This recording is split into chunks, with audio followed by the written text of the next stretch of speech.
नमस्कार। आज हम देखने वाले हैं सिंधु घाटी सभ्यता से जुड़े सभी महत्वपूर्ण ऑब्जेक्टिव प्रश्न जो सभी परीक्षाओं के लिए बहुत ही महत्वपूर्ण हैं। चलिए इस दिलचस्प सफर की शुरुआत करते हैं। जी बिल्कुल, ये एक ऐसा विषय है जिससे सवाल हमेशा बनते हैं। तो चलिए सबसे पहले सवाल से शुरू करते हैं। हड़प्पा सभ्यता का जो सबसे ज्यादा मान्य काल है वो क्या माना जाता है? ऑप्शंस हैं 2800 ईसा पूर्व से 2000 ईसा पूर्व, 2500 ईसा पूर्व से 1750 ईसा पूर्व, 2800 ईसा पूर्व से 2000 ईसा पूर्व, या क्या ये अभी तक निश्चित नहीं हो सका है? ये एक बहुत ही फाउंडेशनल सवाल है। इसका जो सबसे स्वीकृत उत्तर है वो है 2500 ईसा पूर्व से 1750 ईसा पूर्व। अच्छा, 2500 से 1750 ईसा पूर्व। जी, और इसके साथ ये भी जानना जरूरी है कि ये एक कांस्य युगीन सभ्यता थी, मतलब ब्रॉन्ज एज, और इसकी खोज 1921 में दयाराम साहनी ने की थी। बहुत बढ़िया। अब दूसरा सवाल, सिंधु घाटी सभ्यता इनमें से किस सभ्यता की समकालीन नहीं थी? मिस्र की सभ्यता, मेसोपोटामिया की सभ्यता, चीन की सभ्यता, या फिर ग्रीक की सभ्यता? इसका सही जवाब है ग्रीक की सभ्यता।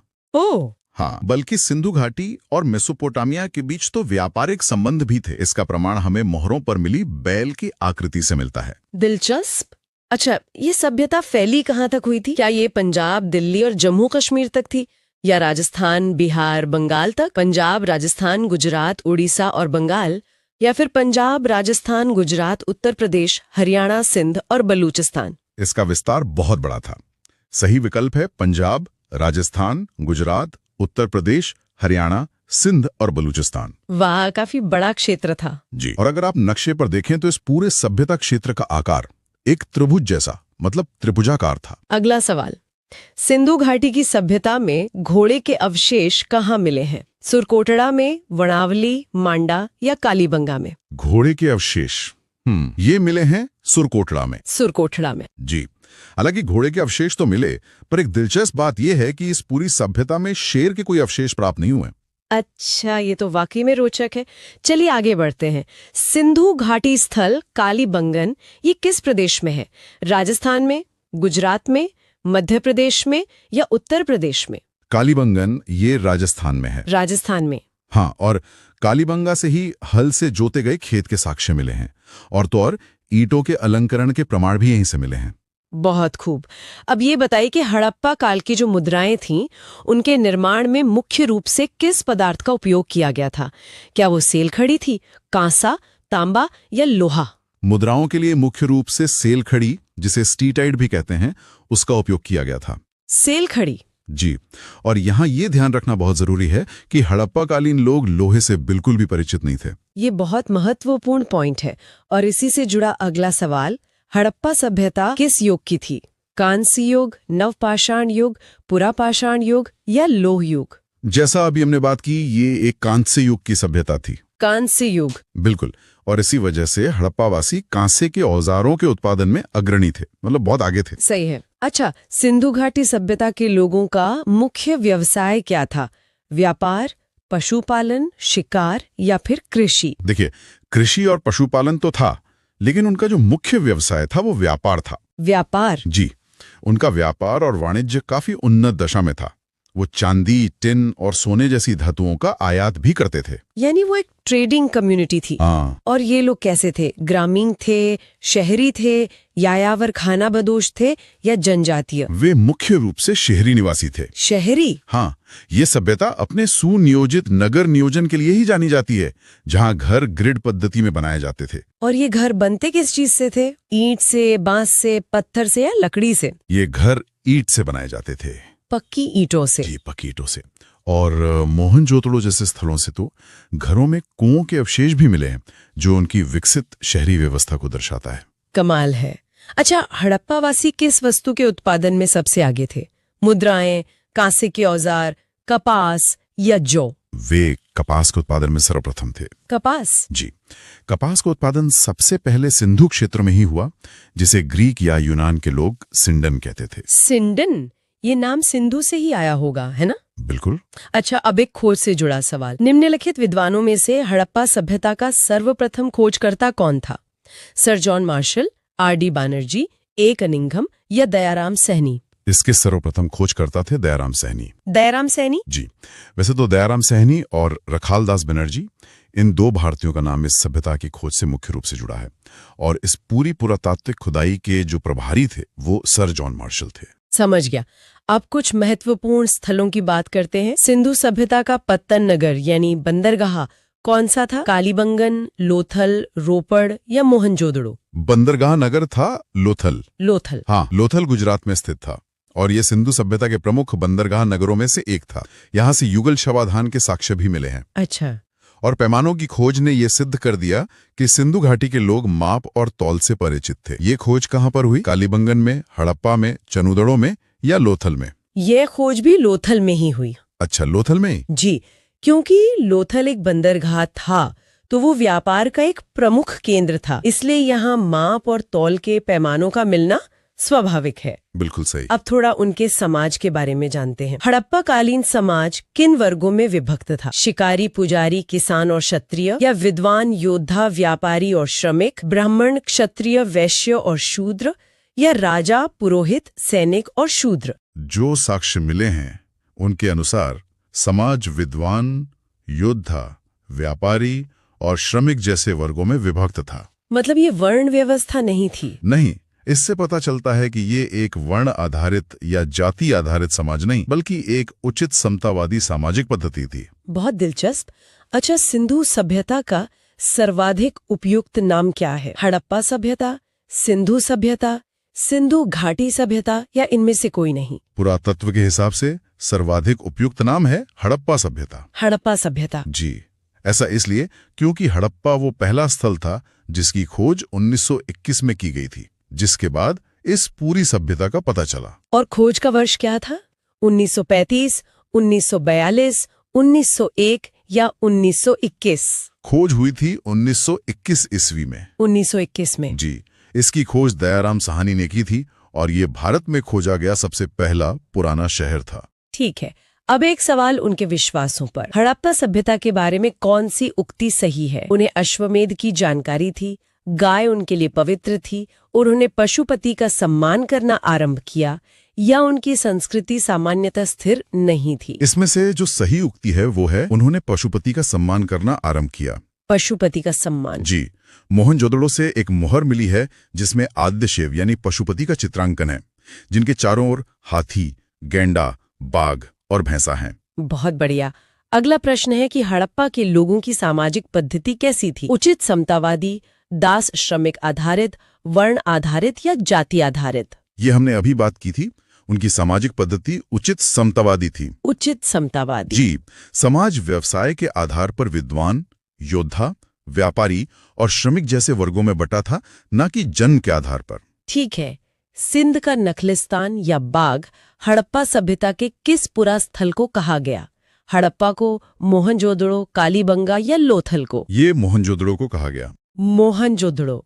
जी, मोहनजोदड़ो का स्थानीय नाम मृतकों का टीला भी है और ये वर्तमान में पाकिस्तान के सिंध प्रांत में स्थित है। अच्छा, और हड़प्पा सभ्यता के संपूर्ण क्षेत्र का आकार किस प्रकार का था? वर्गाकार, आयताकार, त्रिभुजाकार या गोलाकार? इसका आकार त्रिभुजाकार था। त्रिभुजाकार? हाँ, ये सभ्यता पंजाब, सिंध, बलूचिस्तान से लेकर गुजरात, राजस्थान और पश्चिमी उत्तर प्रदेश तक फैली हुई थी, जो एक त्रिभुज का आकार बनाती है। हड़प्पा सभ्यता के अंतर्गत हल से जोते गए खेत का साक्ष्य कहाँ से मिला है? रोपड़, लोथल, कालीबंगा या वर्णावली से? ये साक्ष्य मिला है कालीबंगा से। कालीबंगा से? जी, कालीबंगा जो राजस्थान में है, और यहाँ से अलंकृत ईंटों के साक्ष्य भी मिले हैं। और यही अगला सवाल है, सिंधु सभ्यता की ईंटों का अलंकरण किस स्थान से मिला है? कालीबंगा, चन्हुदड़ो, मोहनजोदड़ो या वर्णावली? इसका जवाब भी कालीबंगा ही है। कालीबंगा? हाँ, जबकि मोहनजोदड़ो अपने विशाल स्नानागार और घरों में कुओं के अवशेषों के लिए प्रसिद्ध है।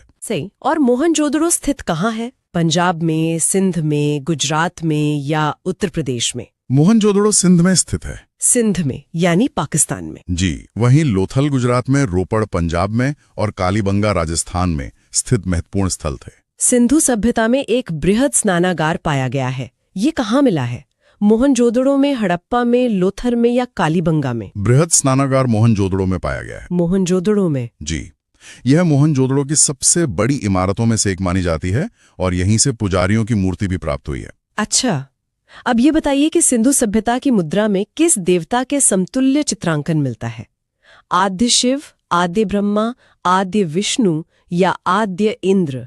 इसमें आद्य शिव के समतुल्य चित्रांकन मिलता है। आद्य शिव? जी, यह इस बात का प्रमाण है कि वे पशुपति का सम्मान करते थे और मातृशक्ति में भी विश्वास करते थे। निम्नलिखित में से कौन सा हड़प्पा कालीन स्थल गुजरात में था? कालीबंगा, रोपड़, वणावली या लोथल? लोथल गुजरात में था। लोथल, जो कि एक बंदरगाह था। बिल्कुल। और एक फैक्ट ये भी है कि स्वतंत्रता के बाद भारत में सबसे अधिक संख्या में हड़प्पाकालीन स्थलों की खोज गुजरात प्रांत में ही हुई है। वाह! मोहनजोदड़ो का स्थानीय नाम क्या है? जीवितों का टीला, कंकालों का टीला, दासों का टीला या मृतकों का टीला? इसका स्थानीय नाम है मृतकों का टीला, यानी माउंट ऑफ डेड। मृतकों का टीला। जी, और इसे सिंध का नखलिस्तान भी कहा जाता था। हड़प्पा सभ्यता का प्रचलित नाम क्या है? सिंधु सभ्यता, लोथल सभ्यता, सिंधु घाटी की सभ्यता या मोहनजोदड़ो की सभ्यता? इसका सबसे प्रचलित नाम है सिंधु घाटी की सभ्यता। सिंधु घाटी की सभ्यता। जी, हालांकि जैसा हमने पहले बात की, पुरातत्व की दृष्टि से इसका सबसे उपयुक्त नाम हड़प्पा सभ्यता है। ठीक है। सैंधव स्थलों के उत्खनन से प्राप्त मोहरों पर किस पशु का सर्वाधिक उत्कीर्णन हुआ है? शेर, घोड़ा, बैल या हाथी? सर्वाधिक उत्कीर्णन हुआ है बैल का। बैल का। जी, और बैल की आकृति वाली मोहरें ही सिंधु घाटी और मेसोपोटामिया के बीच व्यापारिक संबंधों का भी संकेत देती हैं। सिंधु घाटी सभ्यता किस चीज के लिए जानी जाती है? अपने नगर नियोजन के लिए, मोहनजोदड़ो एवं हड़प्पा के लिए, अपने कृषि संबंधी कार्यों के लिए या अपने उद्योगों के लिए? वैसे तो ये सभी महत्वपूर्ण हैं, पर ये मुख्य रूप से अपने नगर नियोजन के लिए जानी जाती है। अपने टाउन प्लानिंग के लिए? बिल्कुल। इस सभ्यता में नगरों में घरों के विन्यास के लिए ग्रिड पद्धति अपनाई गई थी और नालियों की सुदृढ़ व्यवस्था थी। सिंधु सभ्यता का कौन सा स्थान भारत में स्थित है? हड़प्पा, मोहनजोदड़ो, लोथल या इनमें से कोई नहीं? लोथल भारत के गुजरात में स्थित है। लोथल। हाँ, हड़प्पा और मोहनजोदड़ो दोनों ही वर्तमान में पाकिस्तान में स्थित है। भारत में खोजा गया सबसे पहला पुराना शहर कौन सा था? हड़प्पा, पंजाब, मोहनजोदड़ो या सिंध? सबसे पहला पुराना शहर था हड़प्पा। हड़प्पा। जी, इसकी खोज 1921 में हुई थी, जबकि मोहनजोदड़ो की खोज अगले वर्ष 1922 में हुई थी। भारत में चांदी की उपलब्धता के प्राचीनतम साक्ष्य कहाँ मिलते हैं? हड़प्पा संस्कृति में, पश्चिमी भारत की ताम्रपाषाण संस्कृति में, वैदिक संहिताओं में या चांदी के आहत मुद्राओं में? ये साक्ष्य हड़प्पा संस्कृति में मिलते हैं। हड़प्पा संस्कृति में? जी, हड़प्पावासी चांदी, टिन और सोने जैसी धातुओं का आयात करते थे, जो उनके उन्नत व्यापार को दर्शाता है। अगला सवाल है, सिंधु सभ्यता के बारे में कौन सा कथन असत्य है, मतलब गलत है? नगरों में नालियों की सुदृढ़ व्यवस्था थी, व्यापार और वाणिज्य उन्नत दशा में था, मातृ देवी की उपासना की जाती थी या लोग लोहे से परिचित थे? इसमें जो असत्य कथन है वो है लोग लोहे से परिचित थे। अच्छा, ये गलत है। जी, ये पूरी तरह गलत है। यह एक कांस्य युगीन सभ्यता थी और यहाँ अभी तक लोहे की प्राप्ति नहीं हुई है। चलिए अब कुछ भौगोलिक विस्तार और नदियों की बात करते हैं। मांडा किस नदी के किनारे स्थित था? चेनाब, सतलज, रावी या सिंधु? मांडा चेनाब नदी के किनारे स्थित था। चेनाब नदी। जी, और ये सिंधु सभ्यता का सबसे उत्तरी स्थल माना जाता है, जो जम्मू कश्मीर में है। अच्छा। और हड़प्पा कालीन स्थल रोपड़, जो पंजाब में है, वो किस नदी के किनारे स्थित था? चेनाब, सतलज, रावी या सिंधु? रोपड़ सतलज नदी के किनारे स्थित है। सतलज? हाँ। जबकि हड़प्पा शहर खुद रावी नदी के तट पर स्थित था। हड़प्पा में एक उन्नत जल प्रबंधन प्रणाली का पता कहाँ चलता है? धौलावीरा में, लोथल में, कालीबंगन में या आलमगीरपुर में? यह प्रणाली धौलावीरा में पता चलती है। धौलावीरा। जी, धौलावीरा भी गुजरात में स्थित एक महत्वपूर्ण स्थल है, जो अपने अद्वितीय जल प्रबंधन के लिए जाना जाता है। हड़प्पा के मिट्टी के बर्तनों पर सामान्यतः किस रंग का उपयोग हुआ था? लाल, नीला, हरा, पांडु या नीला? सामान्यतः लाल रंग का उपयोग हुआ था। लाल रंग का। जी, और इन लाल मिट्टी के बर्तनों पर काले रंग से डिजाइन बनाए जाते थे। सिंधु सभ्यता निम्नलिखित में से किस युग में पड़ती है? ऐतिहासिक काल, प्रागैतिहासिक काल, उत्तर प्रागैतिहासिक काल या आद्य ऐतिहासिक काल? ये आद्य ऐतिहासिक काल यानी प्रोटो हिस्टोरिकल पीरियड में पड़ता है। आद्य ऐतिहासिक काल, इसका मतलब क्या हुआ? आद्य ऐतिहासिक काल उस काल को कहते हैं जहां लिपि तो थी लेकिन उसे अभी तक पढ़ा नहीं जा सका है। अच्छा, जैसे कि सिंधु घाटी की लिपि। बिल्कुल। सिंधु घाटी सभ्यता की विकसित अवस्था में किस स्थल से घरों में कुओं के अवशेष मिले हैं? हड़प्पा, कालीबंगा, लोथल या मोहनजोदड़ो? ये अवशेष मोहनजोदड़ो से मिले हैं। मोहनजोदड़ो से। जी, और मोहनजोदड़ो से ही विशाल स्नानागार और नृत्य करती हुई स्त्री की कांस्य मूर्ति भी प्राप्त हुई है। अच्छा, सिंधु घाटी सभ्यता को खोज निकालने में जिन 2 भारतीयों का नाम जुड़ा है वो कौन है? दयाराम साहनी और रखालदास बनर्जी, जॉन मार्शल और ईश्वरी प्रसाद, आशीर्वादी लाल श्रीवास्तव और रंगनाथ राव, या माधो स्वरूप वत्स और वीबी राव? वे हैं दयाराम साहनी और रखालदास बनर्जी। दयाराम साहनी और रखालदास बनर्जी। जी, दयाराम साहनी ने 1921 में हड़प्पा की और रखालदास बनर्जी ने 1922 में मोहनजोदड़ो की खोज की। और हड़प्पा एवं मोहनजोदड़ो की पुरातत्विक खुदाई के प्रभारी कौन थे? Lord Macaulay, sir John Marshall, Lord Clive या कर्नल टॉड? प्रभारी थे sir John Marshall. Sir John Marshall. जी, उन्हीं के निर्देशन में दयाराम साहनी और रखालदास बनर्जी ने इन प्रमुख स्थलों की खुदाई का काम किया था। ठीक है, इनमें से कौन हड़प्पा एवं मोहनजोदड़ो की पुरातत्विक खुदाई से संबंधित नहीं है? R D. Banerjee, K N. Dikshit, M S. Vats या बीबी लाल? इसमें बीबी लाल सीधे तौर पर हड़प्पा और मोहनजोदड़ो की शुरुआती खुदाई से संबंधित नहीं है। बीबी लाल। हाँ, आर.डी. बनर्जी, के.एन. दीक्षित और एम.एस. वत्स ये सभी इन स्थलों की खुदाई से जुड़े रहे हैं। ठीक है, अगला सवाल, किस पशु की आकृति जो मुहर पर मिली है जिससे ज्ञात होता है कि सिंधु घाटी एवं मेसोपोटामिया की सभ्यताओं के मध्य व्यापारिक संबंध थे?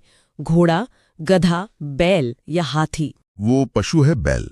बैल। जी, सैंधव मोहरों पर सबसे अधिक उत्कीर्णन एक सींग वाले बैल का हुआ है, जो उनके व्यापार और शायद धार्मिक विश्वासों का भी प्रतीक था। सिंधु घाटी के लोग किस में विश्वास करते थे? आत्मा और ब्रह्म में, कर्मकांड में, यज्ञ प्रणाली में या मातृशक्ति में? जो साक्ष्य मिले हैं उनके अनुसार वे मातृशक्ति में विश्वास करते थे। मातृशक्ति में? जी, मातृदेवी की उपासना के साथ साथ वे पशुपति शिव की भी पूजा करते थे, जैसा कि मोहरों से पता चलता है। निम्नलिखित में से कौन सा सिंधु स्थल समुद्र तट पर स्थित नहीं था? सुरकोटदा, लोथल, बालाकोट या कोटदीजी? कोटदीजी समुद्र तट पर स्थित नहीं था। कोटदीजी। हाँ, लोथल, सुरकोटदा और बालाकोट ये सब प्रमुख बंदरगाह नगर थे जो समुद्री व्यापार में सहायक थे। निम्नलिखित में से कौन मोहनजोदड़ो की सबसे बड़ी इमारत मानी जाती है? विशाल स्नानागार, विशाल अन्नागार, धान्य कोठार, सभा भवन या इनमें से कोई नहीं? सबसे बड़ी इमारत विशाल स्नानागार को माना जाता है। विशाल स्नानागार? जी, ये उनकी उन्नत इंजीनियरिंग और सार्वजनिक निर्माण का एक बेहतरीन उदाहरण है। हड़प्पाकालीन लोगों ने नगरों में घरों के विन्यास के लिए कौन सी पद्धति अपनाई थी? कमल पुष्प की आकृति का, गोलाकार आकृति में, ग्रिड पद्धति में या त्रिभुजाकार आकृति में? उन्होंने ग्रिड पद्धति अपनाई थी। ग्रिड पद्धति। जी, और यह सिंधु घाटी सभ्यता के नगर नियोजन की सबसे बड़ी विशेषता थी, जिसमें सड़कें एक दूसरे को समकोण पर काटती थीं। ये प्रश्न दोहराया गया है लेकिन महत्वपूर्ण है। सैंधव स्थलों के उत्खनन से प्राप्त मोहरों पर किस पशु का सर्वाधिक उत्कीर्णन हुआ है?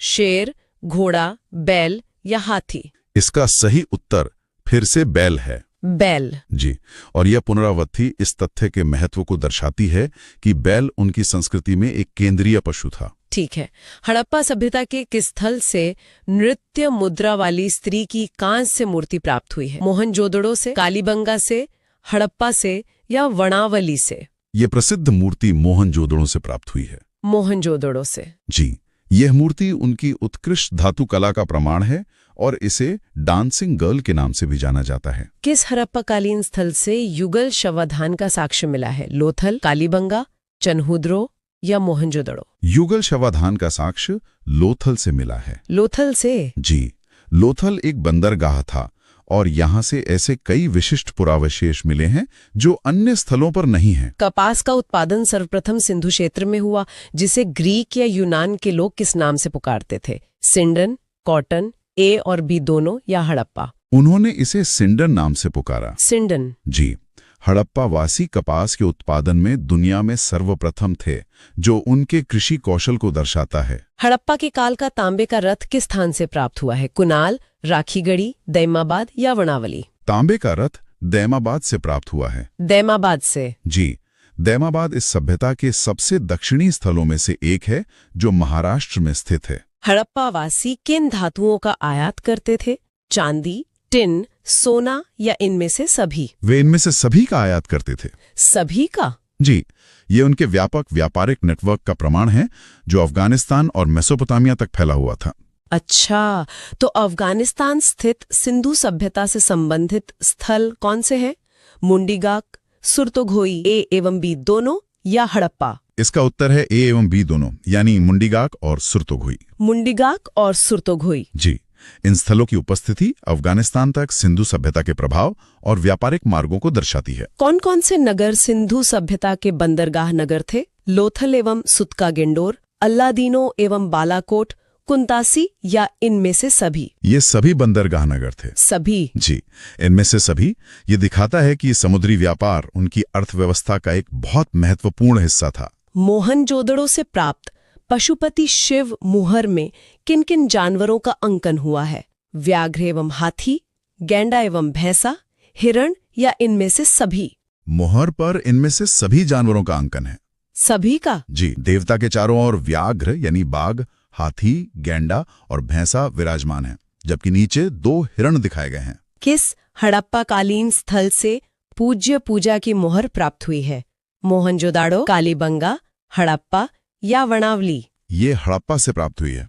हड़प्पा से? हाँ, जबकि पुजारियों की मूर्ति मोहनजोदाड़ो से मिली है, जो दोनों शहरों के अलग अलग धार्मिक महत्व को दर्शा सकता है। और यही अगला सवाल है, पुजारियों की मूर्ति कहाँ से प्राप्त हुई है? हड़प्पा, मोहनजोदाड़ो, लोथल या रंगपुर? ये मूर्ति मोहनजोदाड़ो से प्राप्त हुई है। मोहनजोदाड़ो से? जी, इसे प्रीस्ट किंग भी कहा जाता है और ये उस समय के शासक या धार्मिक प्रमुख का प्रतिनिधित्व कर सकती है। किस सिंधुकालीन स्थल से एक ईंट पर बिल्ली का पीछा करते हुए कुत्ते के पंजों के निशान मिले हैं? हड़प्पा, मोहनजोदाड़ो, चन्हुदड़ो या लोथल? ये दिलचस्प निशान चन्हुदड़ो से मिले हैं। चन्हुदड़ो से? जी, चन्हुदड़ो के उत्खनन का निर्देशन J.H. मैके ने किया था और ये स्थल मन के बनाने के कारखानों के लिए भी प्रसिद्ध था। बहुत खूब। अब एक और दिलचस्प सवाल, किस हड़प्पाकालीन स्थल से प्राप्त जार पर चोंच में मछली दबाए चिड़िया एवं पेड़ के नीचे खड़ी लोमड़ी का चित्रांकन मिलता है, जो पंचतंत्र की कहानी जैसा है? हड़प्पा, मोहनजोदड़ो, लोथल या रंगपुर? यह अद्भुत चित्रांकन लोथल से मिलता है। लोथल से? जी, ये सिंधु घाटी के लोगों की कलात्मक और कहानी कहने की क्षमता का एक अनूठा उदाहरण है। स्वतंत्र भारत में सबसे अधिक संख्या में हड़प्पाकालीन स्थलों की खोज किस प्रांत में हुई है? गुजरात, राजस्थान, पंजाब और हरियाणा या उत्तर पश्चिमी उत्तर प्रदेश? सबसे अधिक खोज गुजरात में हुई है। गुजरात में? जी, लोथल, धौलावीरा, सुरकोटड़ा जैसे कई महत्वपूर्ण स्थल गुजरात में ही स्थित हैं। निम्नलिखित में से कौन सी फसल हड़प्पाकालीन लोगों का मुख्य खाद्यान्न नहीं थी? जौ, दालें, चावल या गेहूं? चावल उनका मुख्य खाद्यान्न नहीं था। चावल नहीं था? मुख्य नहीं था। हालांकि लोथल और रंगपुर जैसे कुछ स्थानों से चावल के दाने मिले हैं, लेकिन जौ और गेहूं उनके मुख्य भोजन थे। ठीक है। हड़प्पाकालीन स्थलों में अभी तक किस धातु की प्राप्ति नहीं हुई है? तांबा, स्वर्ण, चांदी या लोहा? अभी तक लोहा की प्राप्ति नहीं हुई है। लोहा? जी, यह एक कांस्य युगीन सभ्यता थी और लोहे का प्रयोग भारत में बहुत बाद में शुरू हुआ। किस पशु के अवशेष सिंधु घाटी सभ्यता में प्राप्त नहीं हुए हैं? शेर, घोड़ा, गाय या हाथी? शेर के अवशेष प्राप्त नहीं हुए हैं। शेर के? जी, मोहरों पर बाघ यानी व्याघ्र का अंकन तो है, लेकिन शेर का कोई प्रमाण नहीं मिला है। घोड़े के अवशेष सुरकोटड़ा से मिले हैं, जैसा हमने पहले बात की। और आज का अंतिम प्रश्न, चन्हुदड़ो के उत्खनन का निर्देशन किसने किया था? J.H. मैके ने, सर जॉन मार्शल ने, R.E.M. व्हीलर ने या सर ऑरेल स्टीन ने? इसका निर्देशन J.H. मैके ने किया था। J.H. मैके ने? जी सर। जॉन मार्शल तो पूरी हड़प्पा और मोहनजोदड़ो की खुदाई के समग्र प्रभारी थे, लेकिन अलग अलग स्थलों पर अलग अलग पुरातत्वविदों ने काम किया था। तो ये थी सिंधु घाटी सभ्यता पर हमारी आज की विस्तृत चर्चा। जी। अब आपके लिए एक सवाल, सिंधु सभ्यता का बंदरगाह नगर कौन सा था? अपना जवाब नीचे कमेंट्स में जरूर बताइएगा। अगली बार फिर मिलेंगे एक नए विषय के साथ। धन्यवाद।